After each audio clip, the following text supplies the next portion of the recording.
And there's a lot of legends about them, about bootleg being stored in them during Prohibition because they're hollow. And you can see right here, this is a very late replacement panel, and it seems the alloy might have been different because it's 1921, and the factory was actually taken over during World War I to make munitions, and so then they came back in business to just make replacement panels. They were revolutionary in a few different ways, but one of the reasons was that they had these panels that could be taken off, and so that on a family grave plot in a cemetery like this with a lot of family plots with a bigger center monument, then you could add inscriptions when someone else passed away instead of having to hire a letter carver to come carve into the stone. The country, and sometimes that material doesn't hold up well. And so this is a marble small obelisk, which is Egyptian revival, but the lower base is probably a limestone, and it is breaking down. And so we've seen this all over the country. Sometimes the lower base is failing, and then the monuments, toppling and becoming really unstable because the lower base material didn't have the durability. Another thing is the erosion. Let's just talk about the erosion. This is a really highly eroded marble, and it's hard for most people to realize, but that these marble monuments, tablets, gravestones were polished when they were first made. So this was going to be shiny and white. You can see the color of it up here at the top, and this would have been a shiny, polished white marble that would have, the sun would have bounced off it, it would have been striking in appearance. And how do we know this? Because you can see these in arid areas today if you travel, and if you go to somewhere like Nevada, you'll see these in pristine condition with no erosion at all. So the erosion is caused by water, and polluted water, okay? On top of that, people cleaning it in bad ways could actually, turbocharge that process. But without any intervention, without any human intervention, it's caused by water. Water causes erosion and deterioration. So if you're in an arid environment, there's no deterioration unless there's blowing sand and other factors. So you can keep that in mind. Now here's a good example of a comparison, and here's a polished granite monument, and you can see there's some lichen on it, a little bit of lichen, and actually you can see only the lichen is really attaching in the inscription and the unpolished area. But you can see that this is still fully polished in excellent condition, and the dating on this looks to be late 1800s, almost contemporaneous with this stone. I mean, this could be a decade older. I can't even read this, so I don't know. The point being, granite won out over marble because of this. Granite is durable. It's about 70% silicates. It doesn't erode from acids, at least not significantly or not quickly. And so ultimately, granite won out over marble. And when we talk about regulations, they made regulations in the bigger cemeteries, the garden cemeteries, that only allowed granite at a certain point in time. There was a transitional period. But marble fell by the wayside for the most part because granite took over. Could have very likely come from Barry, Vermont. And once everything got onto trains, it went everywhere. Another thing we see is in almost every site we go to is footstones being removed and moved around, and that most people don't understand what footstones' original purpose was or how they were placed. And so generally they were placed over the grave, and they were in odd areas because they were, say, 5 or 6 feet away from the center monument. And when we travel all over the country, invariably many cemeteries have removed the footstones or realigned them for mowing. And so generally historic cemeteries were very cluttered because they had 2 stones per person leading from the 16, 17 through the 1800s. Generally they had footstones and a headstone, and eventually those traditions kind of faded away, and the footstones later became either flat markers like this or raised markers that were low to the ground, but traditionally they were upright tablets, and so they would usually just have the initials of the deceased, but in some situations would have all the personal information, and some center family monuments would only have the family name on them, just one name or 2 names, one on each side sometimes. It's always great when we still have a lot of original fabric so we can understand the interpretation of how it was meant to look. So we're going to work our way to this, and I just noticed this right on here, that I never saw this check this out, erected in, it says in bold writing, erected in 1882, because sometimes these were put in later. And so we had this occur at one site, and they're like, this is the oldest stone in the whole place. It's not a stone, first of all, it's metal. It's a marker, but or a monument, but it was the oldest dated, but it was a replacement. And so that's called backdating, and that doesn't mean it was the original installation. So sometimes the family would upgrade. But this is clearly stating when this was made. And this would have been in their prime. They were made from Right. about the mid 1870s to around 1914, 1915. And like John said, the factory was transmuted into munitions production. They continued to make replacement panels into the 30s, and then they had some labor force issues and could not quite recover from that. So, and I don't think anybody's been successful in replicating the process since. no, and it's very toxic Yes. to work with zinc, and it's really hard to work on these, to restore them, exceedingly difficult. But anyway, usually they hold up really well, but this is a great example of the issues they sometimes have when they became tall. And we've seen these, sometimes they made Civil War monuments out of these, and some of them get quite tall, even taller than this. But what happens, and you can see it's a classic case, you can see the deformation, especially on this side, and the actual base is disfigured and is collapsing. And so that is occurring because there is not enough internal framework, armature, skeleton internally to hold it all together. And so over the course of time, it is settling. Part of the problem here as well is that the base under it did not hold up. And so once that base gave way, then it was, letting it, it didn't support it equally. But even so, normally these are only supported around the perimeter. They don't have center support, even the large ones. And on the smaller ones, at many events, I lay them over gently so you can see the inside, and they're completely hollow. And so they were depending on the outside. I've never seen something this big might have had internal support sideways, but I don't think so. I don't think they do. I don't think they ever did. I think that we know now, as much as they've held up, that is their fatal design flaw was, especially for the larger ones, there is no internal support, and they will eventually begin to collapse on themselves. Yes, all of this. So chunk are missing. these just I have never seen like these the like perimeter of our plot here? kind of like Yeah, they're just elevated the corner blocks, or I'm not sure even what you would call these, because these were never interconnected. But there's 1, 2, 3, 4, 5, 6, 7. It's like perimeter markers of this plot. But a lot of times they would attach these with natural stone or coping stone, and this has actually a step. I've never seen that made of white bronze. No. And it probably has a family name on the front of here if we excavate this, I would speculate.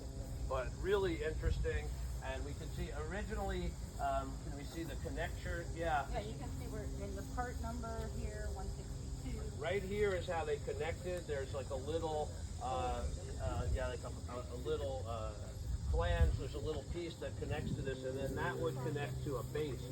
When these were done, ideally they were put on natural stone bases, and they would drill holes in there, and then they would actually sometimes put like a little molten lead in, and this would actually be fastened, like blind fastened, so you could not remove it. But really cool to have these here, very unusual. Right, and here's the year on this side. That's wild. They were really adamant about that. And so another kind of monument we're not seeing here is tree stump monuments. Do you have any tree stumps here? Okay.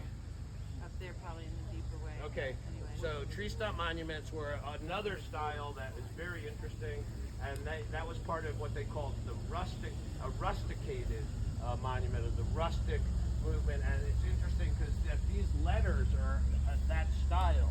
They're a rustic style of lettering, which is representative of a certain era. And the tree stump monuments were often made of Indiana limestone, but the largest that we've seen were in Columbus, Montana, and they were made of sandstone, and there's one about 14 or 15 feet tall. That's, if you're ever in Columbus, Montana, or you could pull it up online. Pretty big granite monument, and gray granite, lower bases, and then a beautifully polished, very rich colored Not sure the origin of this stone right here, but if anyone knows, I would be interested. I've seen this color before. On this side, all the inscription is definitely hand carved, and putting a big capstone on this always makes everything top heavy. And so they were combining colors of stone to make a statement. It was very like Art Deco. I have seen on occasion, on a few occasions, 4 different colors of granite on one monument to make that statement. 3 colors I've seen on many occasions. Another thing I'll note is that this veteran stone here is tremendously sunken and never would have been in the monument row. That is not the way these, I mean, it could have possibly been done here because it was done later, but normally these would be in a separate footstone row. And so that would be the typical installation. I do see a lot of raised markers still here that are elevated. Look at this right here though. This is signed by the Monument Company, which is quite interesting. And additionally, in big letters, and company. And additionally, you can see the color. This is a white marble base, but a granite, a high polished granite, pedestal. It's kind of a modified obelisk. I'll just talk about the different styles for a second, but putting a softer material, marble being much softer than granite, it's a very, it's a statement they were making because of the colors. And but knowing that it's a softer, weaker material, it's kind of a brave move to make, to put a weaker material under something that's heavier and stronger. Granite is definitely heavier, and there's a range in granite weights, but it can approach 200 pounds a cubic foot, and marble is more like 150. Granite's almost twice as hard of a material. There's something called Mohs hardness scale, and it goes from like baby powder, talc is 1, and diamond is 10, and marble is about 3, and granite's about 6 or 7. So it's interesting. Normally you'd want the most dense, heaviest, strongest material on the base, but here they put a white marble on the bottom. So it's holding up pretty well considering, actually. So base is failing badly, and that this monument is going to have issues because that lower base is disintegrating. And so unfortunate, but it's not an uncommon problem.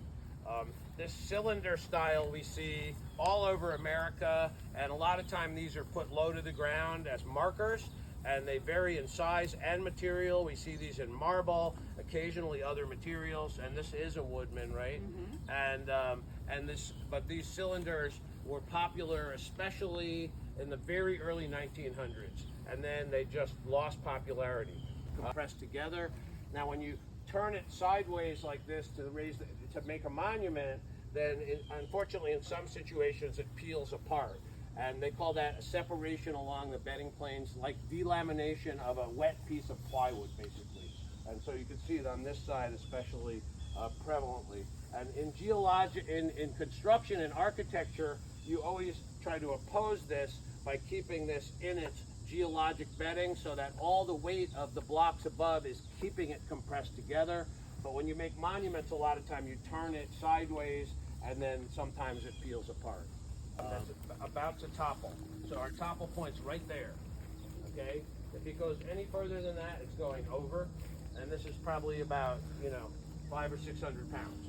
And so monuments can fall and can hurt and kill people, and so you have to respect them and be careful when working around them. And so we have all kinds of different issues here. This is a great example of pin damage because it's split right at the pins.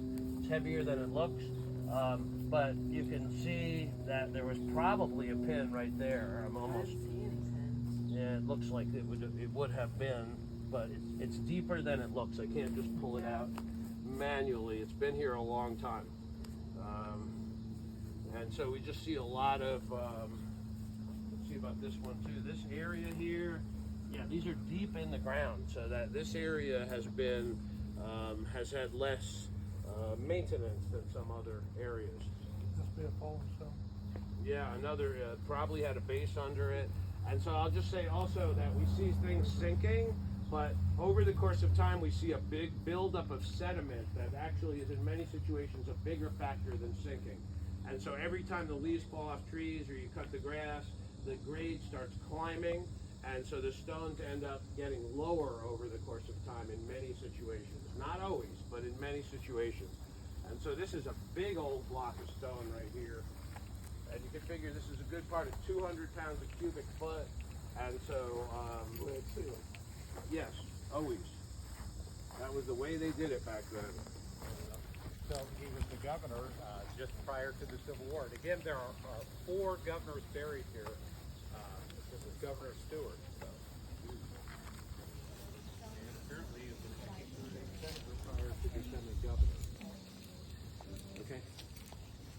That's the wealth of my knowledge regarding Governor Stewart. I wish I could elaborate. Okay, yeah, big leaded joint here. And interesting, and this is raised letters. They're not very raised, but they are raised polished letters. And we have some damage right here, and I can almost guarantee that occurred when they were installing it, because it's right where you would be trying to lower it down. So How did they install them? and here's another little issue. I mean, a lot of cribbing, a lot of blocks, a lot of time. There was no workman's comp. People lost fingers and hands and died. They used oxen and horses. I mean, it all depends on the exact location and the year. I know in Cedar Hill Cemetery in Hartford, there's a monument that's so big there, that's this cross, that there was no axle that could carry it in the late 1800s, so they waited till the ground froze. They put water down and made ice so they could pull it over the ice, because they had sleds stronger than any axle that existed. So they did things back then that you would never think they would do, but yeah, it was incremental the way they did things, and tremendous amounts of blocking, cribbing, blocking, and things took months that would take days today. So different era.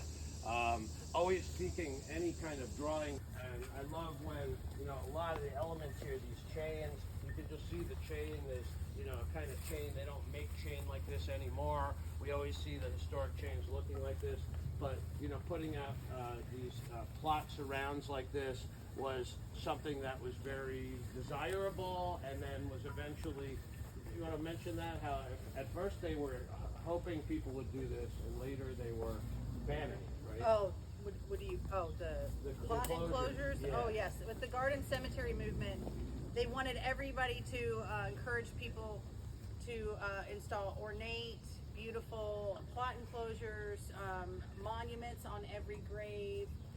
They even had rules as far as, what kind of monument they expected you to build, depending on what piece of property you had in the cemetery. And as the years moved forward, it actually didn't take that long.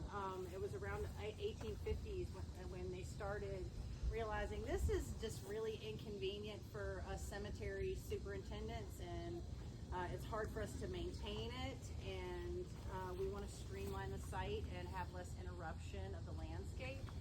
So these slowly started to fall out of fashion. Who here has not cleaned a gravestone ever? Just curious. Yes. A lot of people. Okay. Well, you're going to have a chance to do that. We'll just say it's not complicated, and we're going to be using and fast forward, we had some already questions in advance. We're going to be using the D2 biological solution, which has become the top cleaner for cleaning biological growth off of gravestones, which is the biggest problem in much of the country. Okay. And so we're talking algae, lichen, moss, fungus, mold. These are microorganisms that live on the surface of the stone and actually dig into it and connect and get under the surface. And I usually say this, but I'm just going to say it straight out ahead of time, that stone, unpolished marble, where the polish is worn away, it's like a sponge. And so whatever we put on this is going to get drawn into the surface, and D2 has become proven to be safe and effective. And I will say, I just mentioned Jason Church and the NCPTT regarding Roundup. They actually did research on D2, and so they did a research study, and it was the most effective, safest cleaner. But I'll just say, what was historically used? What was the most popular thing they used historically? Most recent history, the most popular recommended cleaner would have been bleach. through the late 19th century and into the 1950s. It was recommended by the Vermont Marble Company twice yearly. And they called it Javel water, which was a bleach solution. And so why don't we want to use bleach today? Well, because bleach is salt, basically, and when bleach dries, the salts crystallize and break apart the stone. Every time the stone gets wet, that process occurs again. The more bleach that has been used, the more significant the damage is. In some of the New England cemeteries where they were heeding the advice of the Vermont Marble Company quite strictly, the statuary has literally melted features. They're just dissolving away. It's quite sad and it's irreversible. I did a consultation. They hired me to come work with them at Swan Point Cemetery, a very prestigious garden cemetery, and in Providence, Rhode Island. And they brought me out and showed me the stones they were cleaning. And the people that had paid an extra fee actually were put on a cleaning schedule, the monuments. And so they came around every year and cleaned them. And we looked at the monuments and they were cleaning them to death. They were destroying them. They were pressure washing them. They were, using chemicals on them. I don't know what they were doing, but ultimately, I'm like, just stop cleaning them. Like, the stones that they weren't touching were in much better condition. So I've just sprayed this right on. And is it safe to put on the stone directly? Absolutely. And it is actually the most effective way of starting the cleaning process is to apply the D2 directly to the growth, directly on a dry stone. When D2 first came out, it's been around for almost 25 years now. There was a lot of people saying you had to pre-wet the stone. And that's because other cleaners that are more aggressive, like for example, acid cleaners that are used a lot in architecture, you don't want this cleaner to get under the surface. You want to keep it on the surface. But D2 is different, and it's designed that it's effective to get under the surface. And so if you apply it directly to the stone, you want it to absorb in, because that way it will have residual effects, right? Right. So for how long does it work? On average, one application of D2 to a stone will have residual effects 6 months to a year. And the reason why that's such a broad range is because there's so many different variables regionally across America, but also regionally, like within a site. Like there's specific spots in a site. There might be more shade, more moisture. It might be more prone to road pollution. You just never know what the situation is until you get out there and you start working. But the D2 continues to have its cleaning effects for quite a while. Now, when we spray it on, sometimes we see something happen. We get a change in the color, right? Yeah. And we're getting that here. We're getting that quite well on this one. It'll probably show up more once we remove the growth on the surface. But this is called the bloom or the blush. It's akin to the leaves on the trees beginning to change color in the fall.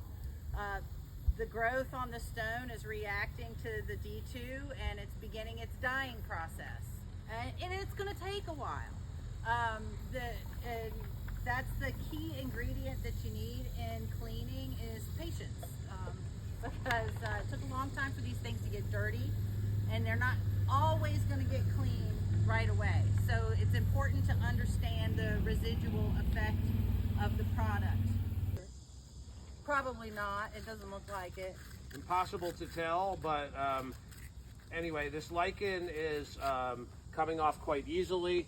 So normally we're going to apply the solution, and as Alicia said, we could do a treatment only, and I do that a lot when I'm doing bigger cleaning projects, and we're not going to do that in a workshop setting for the most part because it's not going to have the same quicker results. But if you're cleaning like a large amount of stones or tall monuments, you could just apply it to this right now. It'll look worse temporarily, but eventually this growth will be killed off, and eventually it will start shedding itself, basically like a snake skin when you get heavy rain and things. Ultimately, we're applying it to the stone. It's drawing into the stone. Think of a sponge, and it's going to get stuck under there. Now, if bleach gets stuck under the surface, what happens?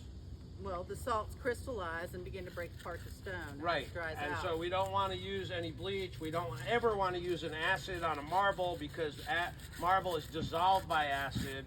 Other things that could clean this really quickly would be wire brushes. We don't want to use those because they're going to be removing some stone along with the soiling. Some monument companies are going to want to use very light sandblast, and someone was just talking to us about how a company told them they could just lightly sandblast it. The terminology they would use, they can just dust it. And with historically they would have used a very fine silicate, and they could come in really quickly and just go over the whole thing. It'll look perfect, it'll look great, but in so doing you remove a little stone and round all the inscription out a little. The other thing is high pressure washers are not recommended for historic marble, sandstone, limestone. You're not going to need you don't even need to clean this at all virtually, but this hard granite will hold up to a pressure washer. And so you can use a pressure washer on a granite monument like this because it's a much harder material. Even so, you wouldn't want to use 3,000 psi right against it, and you would use like a fan nozzle at 1,500 and be out here, and that would be fine on a modern granite. So we can use plastic scrapers, as I just started to, and we want a soft plastic that's flexible, and the idea is these are inexpensive, disposable, and the plastic wears away quickly. These are sacrificial. They're they disappear. The plastic disappears. You have a question? So how much is a jug of the D2, and do you use it right out of the jug, or do you have to dilute it with a little water? Or? It's pre-diluted. It's ready to use right out of the container. So there's no need to dilute it. $1 a gallon at MAP pricing, which is manufacturer's adjusted pricing. It's less expensive in a 5-gallon container, or even less in a 55-gallon drum. We do have sales, and we have a handout with a 10% code. And the owner of D2 is very resistant to having any price reductions because he doesn't want to cheapen the product, but we push him to the limit by having a lot of sales and offering value to customers with incentives and things. And we also have another thing beyond that, which is you can get points for future purchases. Get down a couple times a day lightly with just water, and it will clean much more quickly than if it's a dry period, like arid time period when there's drought, there's not much rain. It will take a lot longer, but then it will work. It'll just take longer. It'll just kind of be static in those time periods when it's dry. And so another trick you can do, that this is a little large, but you could do it on this if you wanted to, is you could spray it on like we did and then cover it with a plastic bag. And with a typical monument, I usually recommend like a 55-gallon drum liner, which is a clear, thin plastic. And if you pull that over and put a bungee cord or tape the bottom, then you could increase the dwell time. The longer the stone stays wet with the cleaner on it, the faster it will get cleaned, okay? It's fiber, and that's what this brush is. We have brushes in all different shapes and sizes, but this is a nice, handy, small block brush. And the Tampico is going to get softer when it gets wet. So before we use it, we want to wet it, and then and we have this is the way they look when they're new, and these we have used, and so they're probably not that well rinsed out because we didn't always have running water, but this is what they look like when they're new. And I'm just gonna top, because you're spraying with air pressure, so you fill it up to about here, and then you pump it up like that, okay? And you have to make sure the seal is tight. You don't have to tap the trigger. You can hold the trigger down. This is also adjustable from a stream. This one is maybe not. Okay, that's more pressure now. And you can see it goes from a stream to more of a mist, okay? Actually comes, I usually start with the hand pump. This comes with a hand pump, but this right here is an optional upgrade. And these are really awesome, and this is a lithium-ion rechargeable battery with the power head in it, and so you don't have to pump anymore. You get more pressure, and you save about 20% time, they estimate. And so we just put this on and screw it on tightly. It has a regulator built in, and it's going to shut off at about... What's that? Okay, well, it's building up pressure.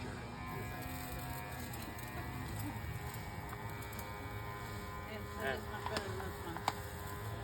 Yes, it's going to go to about 24 psi, and it's going to shut off, and it's going to come on and off. If it doesn't shut off, usually there's a loose connection and it's leaking air. These are really awesome. They come in 1, 2, or 3 gallon size, and this is sold separately. And see, it shuts off there. I will also mention that our brushes that we sell, and we recently got our logo on some of these, are all made by Magnolia Brush out of Texas. So they actually make these in America. The vast majority of brushes you'll see at hardware stores and home centers are imported, and they're not American made. We try to support the best companies in America. Magnolia also helped us out with a small amount of sponsorship toward the tour.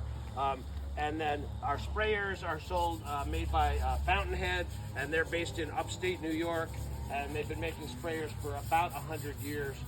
They are internationally sourced, but they are American based, and they are some of the best sprayers made.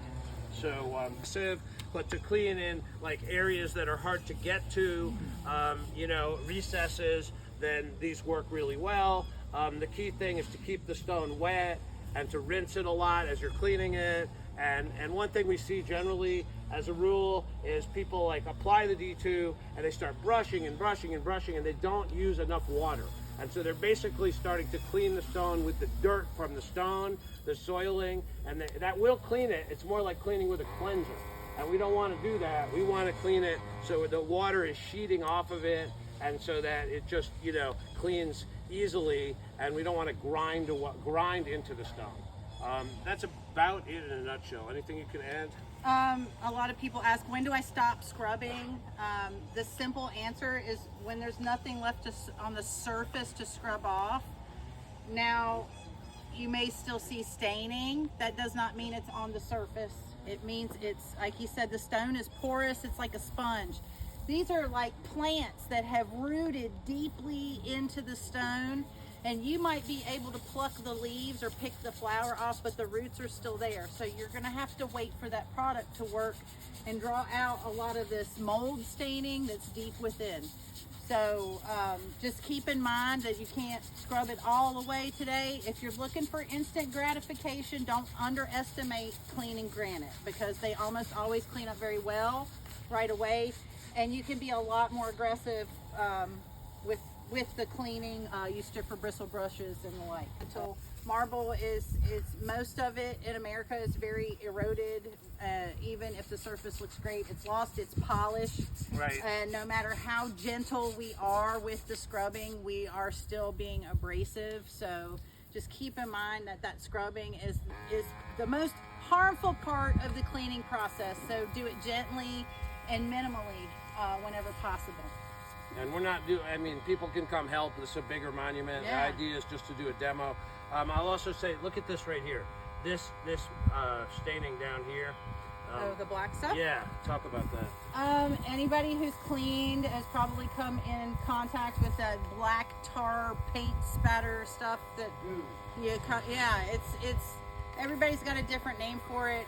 The best I can figure, it's a type of crustose lichen, and it starts out really small, green, dark green, and it embeds deeply in the stone, so deeply that it is the most stubbornly tenacious staining to remove.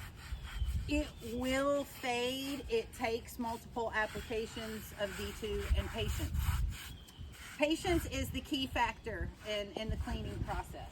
For organisms living on and in the pores of the stone. Now we have other kinds of staining we've seen, and especially in western states, hard water staining from sprinklers. Areas that use sprinklers tend to have irrigation water. It has high lime, magnesium, sometimes iron and other minerals within it, and that can badly stain stones in a different way.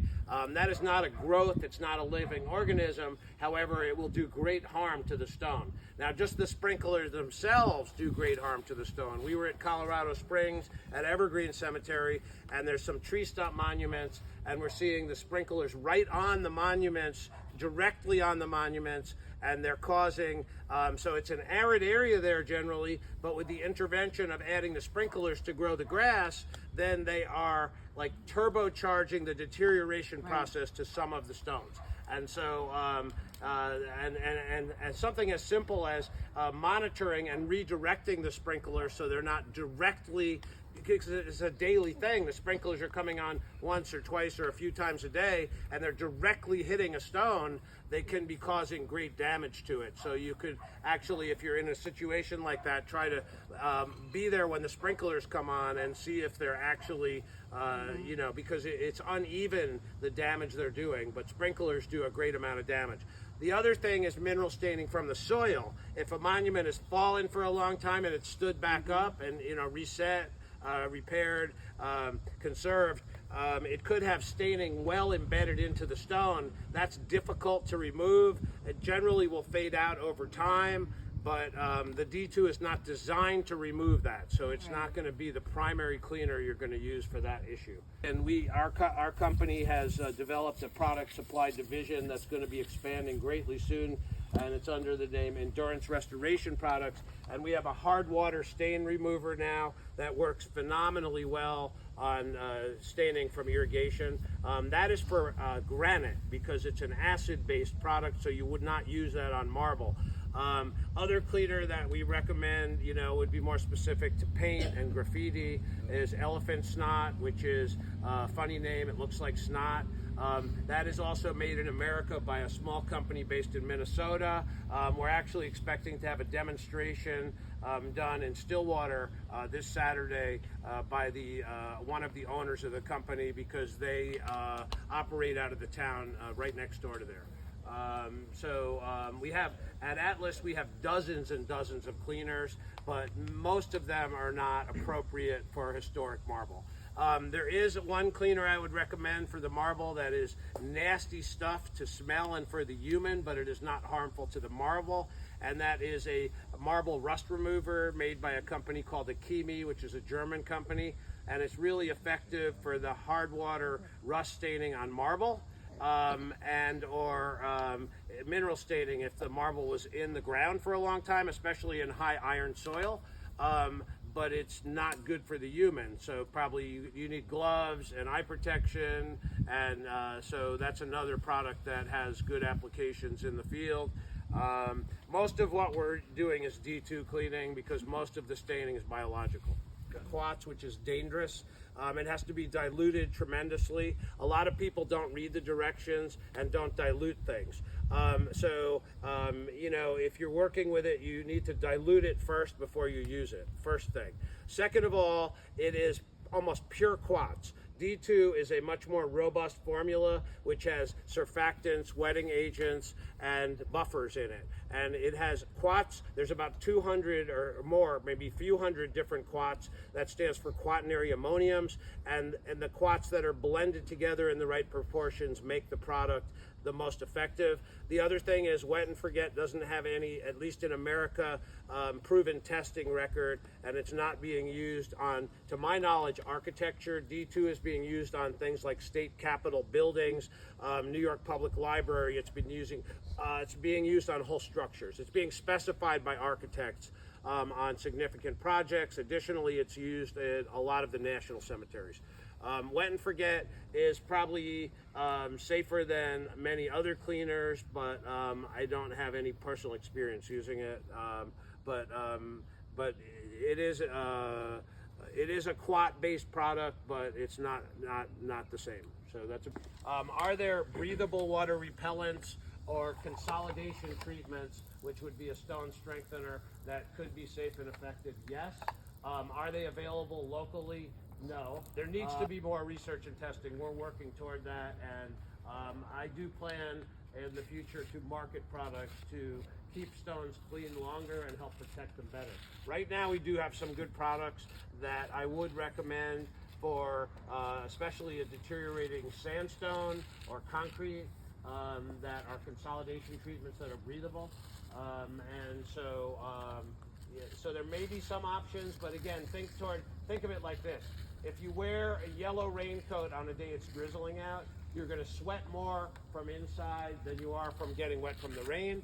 And so a Gore-Tex fabric, or a fabric like that, is going to allow air to travel through, but it'll keep the rain out. We do have breathable water repellents that have that effect, but they are not inexpensive or available locally.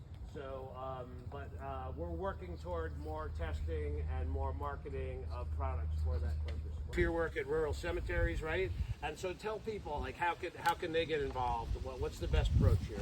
The way I've become involved, there's a couple different ways. It depends on the cemetery. I do an awful lot of work, for example, in Andrew County, and working with Jonathan, I've learned the proper methods for cleaning and restoration and so forth.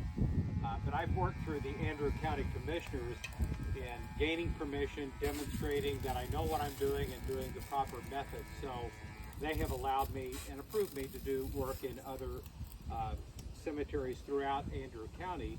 Beyond that, I've been invited and have worked at the request of various sextons or maybe historical groups that have authority over those cemeteries and graveyards. So I guess I would make the statement, I never touch anything in any cemetery or graveyard where I don't have approval from the governing body or whomever's in charge. I think that's very important. You want to make sure that you're doing the right thing and have the proper approval before you touch anything. Now, even if I'll just interject one thing. Even if it's your family's monument, if there's a cemetery office, it would be a good idea to stop in and just tell them, "Hey, I'm going to clean my family monument." Right? I mean, it should be you should be able to. But if there is an office or someone, let them know what you're doing. Right? Proactively. Yeah. Yes, Then there's no surprises, and it doesn't happen often. Usually, I'm off in a cemetery, 20 miles from anyone else, but I've had people come up to me and they're, curious what I'm doing and why I'm doing it. Just be upfront with them and tell them, here's who I am and I have approval, and that way there's no surprises and I'm not hiding anything. Exactly. And what if people want to get into this more after today and don't have a family gravestone to clean? Can they volunteer here? Can you guide them? I mean, most of these folks are from this region. Well, the best way you can contact me, like I said, I operate under the name KC Cemetery Man. I have a website, KC Cemetery Man. So my email address is Kurt, K-U-R-T, @KC Cemetery Man. I have a Facebook page. If you want to get into cleaning, contact me. I know plenty of places and plenty of headstones that need to be cleaned. And right here. And right here. Here's Bob trying to get everyone just to stay here down front. Well, that's what I was going to say. He's a little self-serving, as you may have discovered. And a lot of cemeteries start friends groups if you don't already have one, and start to get more interest. And we've seen great success with this in some situations where they actually end up with a significant group of people who are really excited about it and come, say, once or twice a week and spend, a morning and just volunteer. And I have a great example, and I have some terrific folks joining us today from Kansas City that actually put on dedicated cleaning workshops at their cemetery. We have gentlemen back here, folks from Elmwood Cemetery in Kansas City, young lady here in the purple t-shirt with Union Cemetery, also a historic cemetery in Kansas City. They put on dedicated workshops for citizens and have a waiting list to get in line to do this. So waiting list, wow. Who knew? Okay. So we can put that on. See, it's leaning badly forward.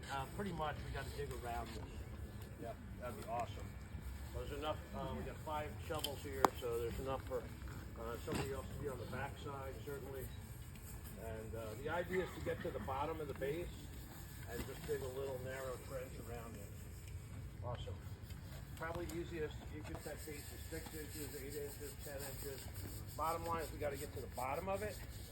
And then after that, we're going to use a bar and raise it up. Additionally, I think this piece is loose. And so this is going to have to come up also. So I'm going to do that proactively ahead of time here. And now we have another surface to clean, 2 sides of this. I'll do this. I mean, you can start by cleaning. You can start here and just clean this, and then we can roll it over and clean the other side.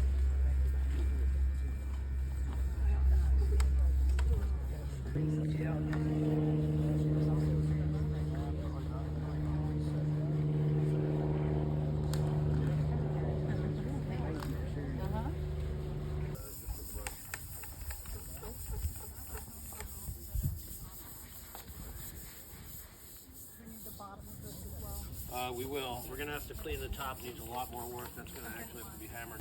They call this a crowbar, pry bar, bent angle, chisel bar, slate bar. It's got different names, but you need this angle on it. Also, generally, we want the other end to have a point.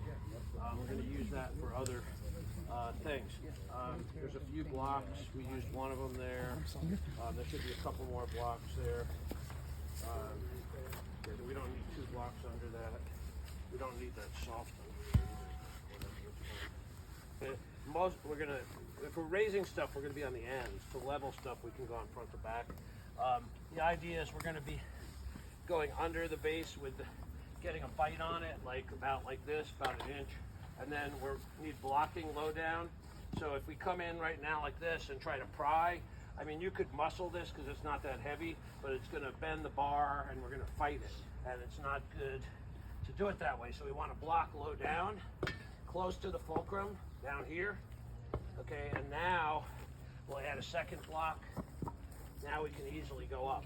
Other thing is, because the angles, a lot of time we want to take an extra chunk out here, something hard in the ground here.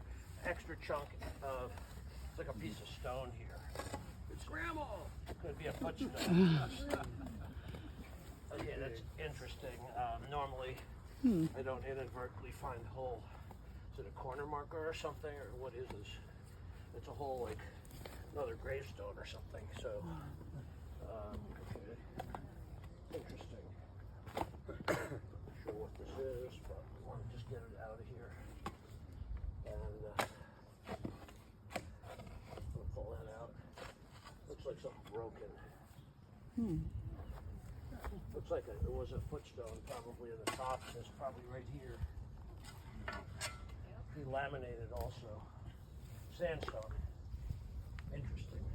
And another piece of stone. Looks like there might be carving on there as well. Okay. That's what he says. Once you start digging, you think you know what's there, but once you get into it, it's always a mystery. Dig that all in. See, he had no I idea was that. just trying to get a relief so we could work on this.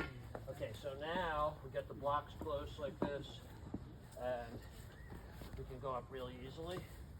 Okay, so now we need a bag of gravel. So this gravel is okay. I appreciate you getting it, but it's like not going to pack. So if you're going to use gravel like this, you should have sand with it. But the better ideal material would be crushed stone. That would have the crushings in it that would drop down through the screen. So you start out with, say, up to 3/4 inch rock, and then all the crushings, and then it compacts. Whatever you put under a road, the last level before you pave it, or under pavers in a patio. So we're gonna go like this. So someone else hold the bar right there. Okay. Then we're gonna come around, and you guys are gonna do this. Usually I'll use a spade shovel for this, and we have 3 of them here. And so we're gonna pack this material under like this. We want a low angle to get under. You want to punch it way under as far as you can, okay? And what we're gonna, and so you gotta fill up the void. So we can go more gravel now, and then we're gonna come around to the other side. We need another. Okay, so we gotta pack in now. So yeah, that's it. And this side too. Low angle. You gotta go under there. Lower angle and pack it harder. Aggressively. Like aggressively. Like you're trying to fill the void up. Don't be shy. Just like pack it. Pack it hard. Different with the grass. It's like you're not going to hurt the shovel, you're not going to hurt the grass. It's like easy to play with those things. Okay, pretty close there actually. Should come up a little. The front is a little low. It's not well packed. So go up a little tiny bit higher on this side. And if you twist it, it'll twist it. So you can go once it's up, you can twist it back. We're gonna have to align it next. Big void here. We need another bag of gravel. With the base. And ideally, again, you want a different kind of gravel, but this will work. But it's not ideal. All right, you want to put the bar on that side now? In the center. You always go center to center. Unless there's some strange situation. All right, so we want to get a block under that now. Hold on, you got to get closer. All right, try that. We don't need to raise it much now. The idea is to work with him and raise the level just a little higher. That's good there. Someone can pack there. Get back up and look at the row. Not ready to do anything else until we tighten this up. So, what do you guys see back there? I think it needs to go to Just hold on a second. We can't see under the base, or we can't work with that. southwest corner needs to go west. What do you, does it look good over there? It looks good, compared to all the others. All right, we're looking pretty good there. So we have it, now we have it raised, leveled, both dimensions, and basically aligned. And so the last thing is we'll just, because we don't have any sand, I'm gonna mix a little bit of this dirt in to lock it in, and then we're just gonna regrade it. Because you want to get it roughed up so you can. Mating surface, no, it's not for roughing it up at all, it's to clean it. So we want to get off all the dirt, all the, any staining, anything, just clean it. Especially where we're going to be joining it on that flat area. You could hit the edges quick. Lay that, don't put it in the dirt, you can do it alone if you want, sure. Just lay it on this edge back. Yeah, there you go. And now you can find where the hole is. Yep, and then just try to get it to go flat onto those pads, and then just watch your fingers. There you go. Okay, good. Now we're going to switch this onto some blocks and get those pads out. In what state are we in? These are made in Missouri, I think. Pretty sure. Earth's Edge, and they're awesome. And, so what I'm going to do is pull this out and switch it over to a block now. Okay, now we'll do the same thing on this side. Yep. Two is because when we're going to set it, oak blocks, 1/4 inch and 1/2 inch, and just watch it. I pry like this because this is how we're going to actually set it. I'm just adjusting these now. This one's going to be opposite back, and the other one the other way. And you'll see why in a minute. Then we can just tweak this a little. It's on a pin, so we have a little bit of movement, but we're basically stuck with where they drilled it. So we're looking pretty good there. Everyone's like, why do you need spacers? On bigger monuments, so the pieces don't hit each other and chip, crack, or break. On smaller monuments, like this, so we have an equal margin. So these are 1/8 inch, this is pure lead. It's called #2 wedge lead. All we need is 4 little pieces like that. And what we're going to do is put the thick part out and just kick them in like that on each corner. If there's a chip or something, we'll work in a different area. See, this is chipped here, so we don't want to go in the chip or it won't do anything. So don't go where the chip is. Go further under so it clears it. Okay, that's good. It becomes one color. It's mixed, so it's not like a zebra. This is slow setting. You probably have about 20 minutes to work with it at a temperature like this. It'll cure in a few hours, and it'll be rock hard. Unusual material because it mixes underwater. It'll cure underwater. After this is hardened, in other applications like in carpentry, you can drill sand or paint. Very unusual that paint will stick to an epoxy. Most will not. All right, so what I'm going to do is I'm going to break this in half and half again to make 4 pieces. It's a little more than we need for this, but that's okay. We're going to put one under each. You can tuck that under. You should wear gloves, but it doesn't really matter because this will wash with water until it cures. Is that 50-10? Absolutely not. It's not any way related. That's a knife grade 2-part epoxy. This is epoxy putty. It's an entirely different material. And we're just going to tuck it right up, and we're going to need to leave an extra piece. Just watch the way I do the first side, and it should go just up to the edge. Now it's chipped here, so I'm going to dive under a little bit, just like that. Okay, so the next piece is going to start right here. Don't push it against the blocks, or when you pull the block, it'll pull the compound. The idea is to fill up this void. See the way it's a little big? Pull it, and it'll stretch out so it drops in effortlessly. See what you in the way I'm using it. So I'm going to put this 1/2 inch block down, this 1/4 inch block, and see now it lifts. Okay, I'm going to pull this. At this point, no fingers underneath. I'm going to use the back of my fingers to roll this under, just like there, and then I'm going to set it 1, 2, 3 down. Okay. Now we're going to go to the other side. I know you can do this. I'll just set it up for you. And so all you gotta do is push down a little, and you pull the block. You don't have to go any higher than you need to, like you're fine there. Now you're just gonna go out. That's it. And so now we go like this, you have the best angle. Go back and forth like this. Yep, like, yeah, a little more aggressively. And so we're getting it to seat itself and to push any excess out. And it'll only go as far as the spacers. This is a margin trowel, 2x6. This is a big margin trowel, 2x8. So we can then, we can just cut it like this and pick up the excess, and we're going to recycle that. So you can go ahead and trim it every way. If it pulls out, we can tool some back in with a tuck pointer.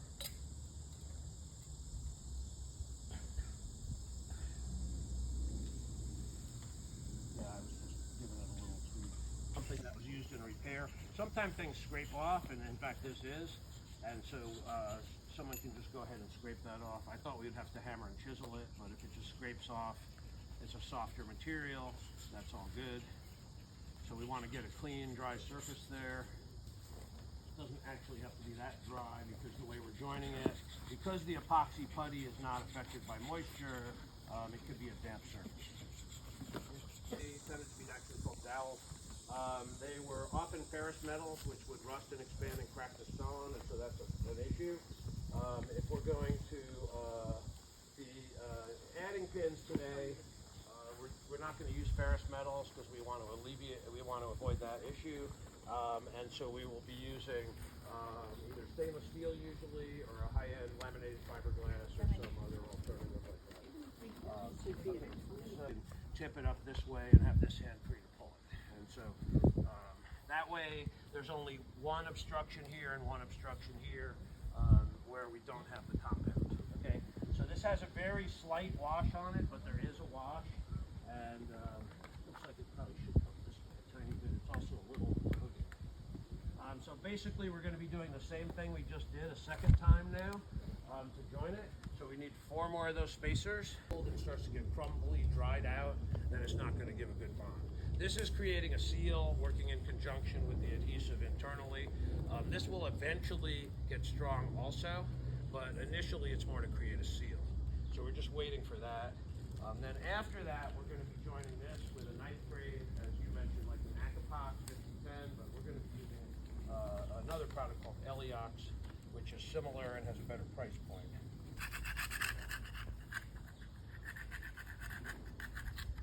Trying to get it a little cleaner. Well, we didn't even dry fit these pieces, so we know they're going to get it. Should be okay. Grab a pad, one of those pads not used. We do this on the second time, it'll slide. So we're just gonna, hands free. Okay, let's go down. Okay, so so we can come over here and use the blocks to do that. You have the 2. Thank you. Just do this quickly. We go here, go ahead up, and pull that. You're good. You don't have to do that. With the way I'm doing it, it's not going to slide. If we did it without the blocks, and we manually tip it, we would do exactly what we're doing. All right, so we're going to go down, and now you can help it seat itself low down. You want to do this low down here, all the way down here. Don't worry about that. Just go ahead, go down here and go like this. Low down. 2 hands, 1 on each side. 1 hand here, 1 here. Body is made to bridge big gaps, and the knife grade is made for seamless joints. So you're going to use a knife grade on a fracture like this. Just curious how well this looks. We'll just hope for the best. And, which is in the handout actually, and we have both the Acapox 5010 and the Eliox listed in the handout. And we just recently got this in the in tubes. And that's a same epoxy, but we private labeled it in these smaller tubes. So a lot of people don't want to buy this much epoxy. That'll last you a long time. John, is it essentially the same type of product as the 5010? They are competitors, and this has a much better price point. Okay, I like that. Yeah, so I've moved over to using this primarily. You did say it comes in tubes as well. What's that? In tubes as well, is that what you said? We have this private labeled now in tubes. We just have one size. Okay. And they're similar, they're the same basically as what the Aquapox tubes are. Yep. But it's in our brand now. Okay. And it's a much better price point than Aquapox, almost half the price.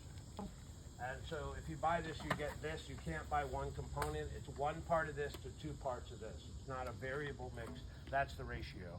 And so we can do it by eye, or we can do it by weight. So we're doing it by eye, volume. And you use one of those trowels. That one right there is fine. Avoid any cross-contamination or confusion. And I always do the one part first. It's just simpler for me. Okay, so we did the 1 to 2. Then we just have to mix this. And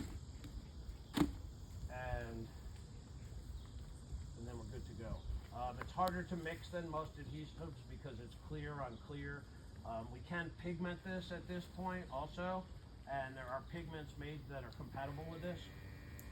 And so if we were wanting to make break and we weren't going to do fill after, we might want to color this and make a gray epoxy, and then, you know, if a little squeezes out, it'll mix, you know, it'll blend in. And so if you put a tiny bit of black in, the pigments are very powerful that are made to be compatible with this. A tiny bit of black would make a gray, and there's like 8 or 10 different color options.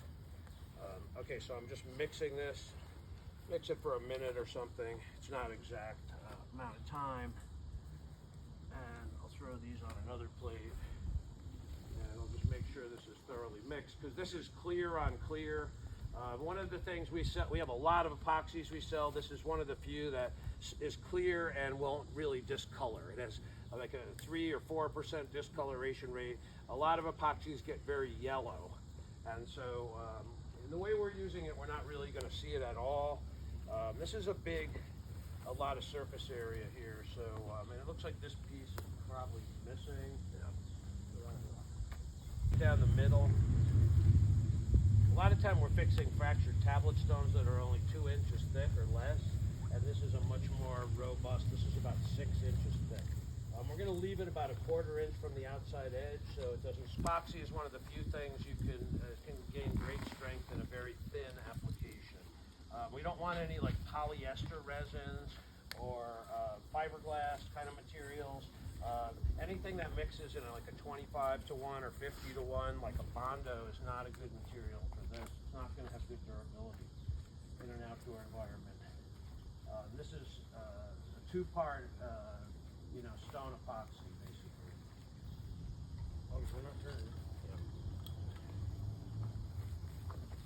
Someone else could help on the backside. You got to get your fingers out.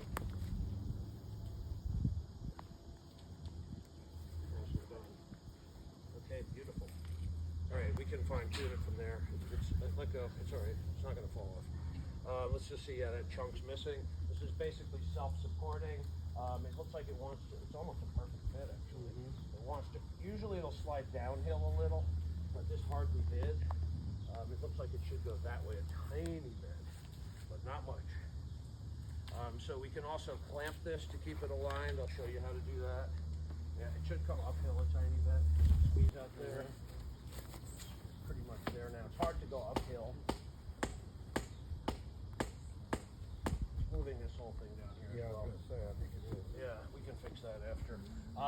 Someone could foot it and stop it from doing that too, but so the idea is to get it aligned, and then we're going to put clamps on. We don't even hardly need them, but I'm going to demonstrate how we would use them on the front and the back. And so I'm just going to remove the excess right now carefully without smearing it, like this. Get the towel, like that one. Right behind it. And so what I'll do the same thing here. I'll remove this. You can try to push it uphill a little. So what I want to do is put clamps on it. So what I'll do first is probably a better way of many ways. I have it on a hoist, and then I could unweight it, and then I could get it to align itself. But we're going to use the hoist here, and I was trying to save time. And here, I'll put another one up here. Now, see it move? Okay, and then we can do this alignment at the same time. It's really one clamp position, and ideally one would be forward up here, like that. Okay. Now this shows it could come back a little bit here.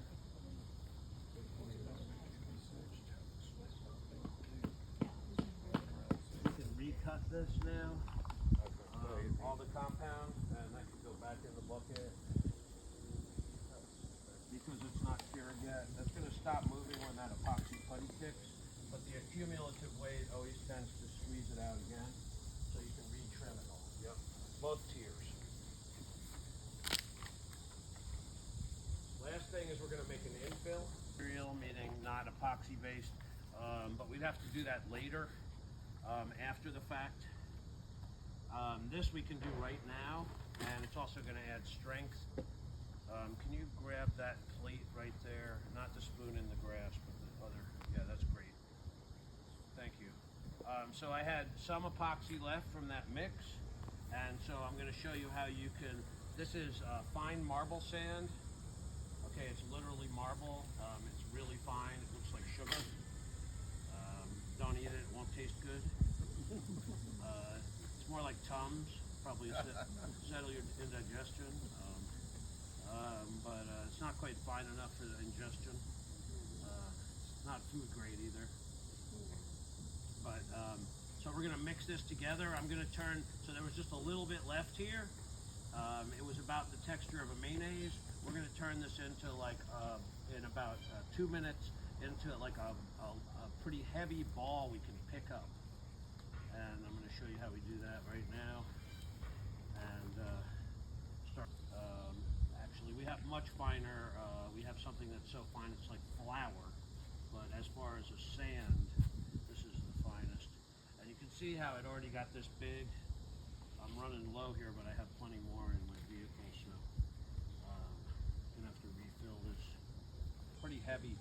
We started with just a little bit of kind of leftover mayonnaise texture epoxy on the plate.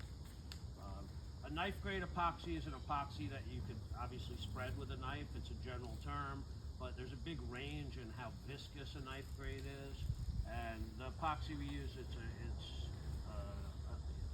a less viscous, like I said, more like a mayonnaise.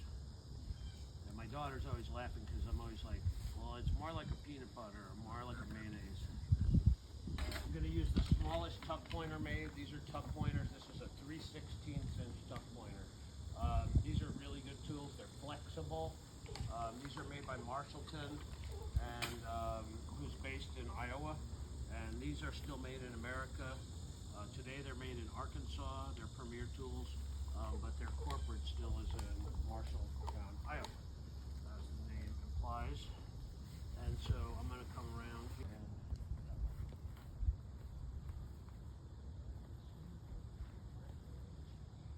Minute, but I'm just going to do half of this big hole here.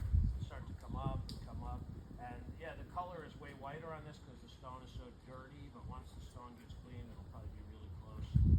Now, because this is such a big build, we want to come up to a bigger tool, span it more, so we can come up to a tool like this. This is a little too big. So the idea is not to smear it in the letters. That's too big a tool. Don't use that. Use that tool. And so the idea is, yeah, it's easier if you're. You can do it either way, but it's probably easier to hold a little piece in your hand. Yeah. Okay. Push a little bit off. Yep.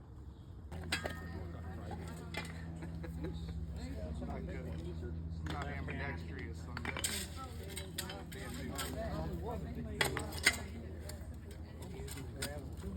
50 chance of setting up the right way the first time, and this is the wrong way, and so if the hook's on the outside you can't lift anything, so it's got to go the other way. Generally speaking, you want the two legs on the downhill side, And I got it. I don't need help. Just back up a little, please. So we're going to set this up here. And I've raised thousands of monuments. Whoa, sort of sit there that way. You can grab the hoist if you want, which is in that bucket. Good there. Just hang. Easiest to move this around by moving the two legs. Or the single leg. If I want to bring that single leg back toward me, just watch what I do. And just let this go. If I want to bring that single leg back, I just lean into it and the leg will come this way. Okay. With this setup, this tripod, again, this is my design, that you want it, your movement is from the single leg to the double or vice versa. It's not side to side because side to side we have very little run. Because if you come outside the plane of the legs, it'll flip over the tripod. So you have to stay within. If you project a line between this and this, then that's where you have to stay between, okay? What is the wooden one rated for? There's no rating, it's my design. Well, okay. So I've lifted about 3/4 of a ton with this. This is not an OSHA approved tripod. This is my design. And if you need something OSHA approved, it's not this. This has not been engineered. I've lifted about 3/4 of a ton with it, and it works great. Please buy these in pairs. What I'm going to do first is just lift this a little to change the rigging on it, and because I have the back open, I'm going to do this to get up higher for a second.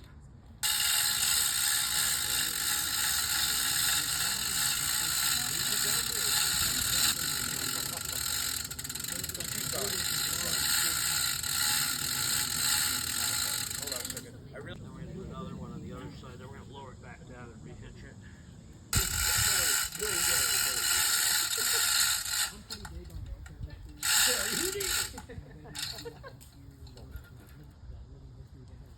Equal, and let me just, I always demonstrate, just there's something that goes around itself. And a good example actually would be on a pad. And so a choke hitch is like, however, it's going to be this way, just like that. And so if we don't have two, it'll go sideways. So we're going to have two, one on each side opposing each other. Okay, and so right now we only have one hitch on it, and we're going to put the second one on it right now.